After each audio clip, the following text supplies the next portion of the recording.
क्या आप जानते हैं, समय सिर्फ चलता नहीं, कभी कभी हमें उसमें उलझा भी देता है।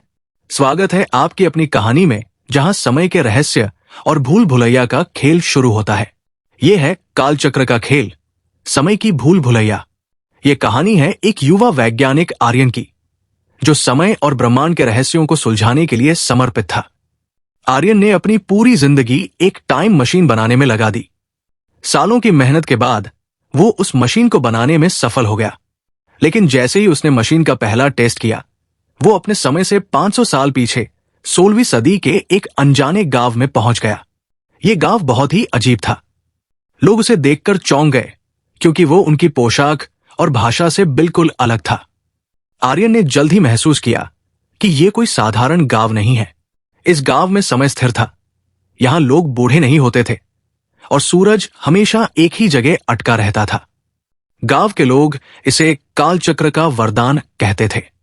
लेकिन आर्यन के लिए यह वरदान नहीं, एक भूल भुलैया थी।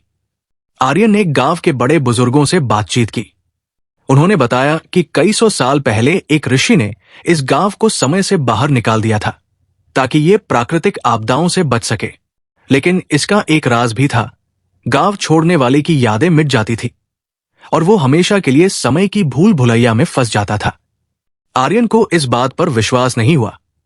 उसने गांव से निकलने की कोशिश की, लेकिन हर बार वो गांव के ही उसी स्थान पर लौट आता। उसे समझ आ गया कि ये कालचक्र का खेल है।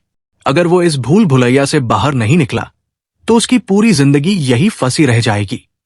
एक दिन आर्यन को गांव के पुराने मंदिर में एक शिलालेख मिला। उसमें लिखा था, जो कालचक्र का खेल समझ लेगा, वही इस भूल भुलैया से निकल पाएगा। उसने ध्यान दिया कि गांव में हर चीज एक निश्चित क्रम में होती है। पक्षी एक ही दिशा में उड़ते हैं, लोग एक ही समय पर काम करते हैं। आर्यन ने अपना दिमाग लगाया और समझा कि यह सब एक पैटर्न के अनुसार हो रहा है। उसने अपनी टाइम मशीन को दोबारा एक्टिवेट किया और गांव के समय को पुनः चलाने की कोशिश की। लेकिन जैसे ही उसने मशीन चालू की, एक भयंकर भूकंप आया। भूकंप के बाद गांव में समय फिर से सामान्य हो गया। सूरज ने चलना शुरू कर दिया और लोग खुश होकर आर्यन का धन्यवाद करने लगे।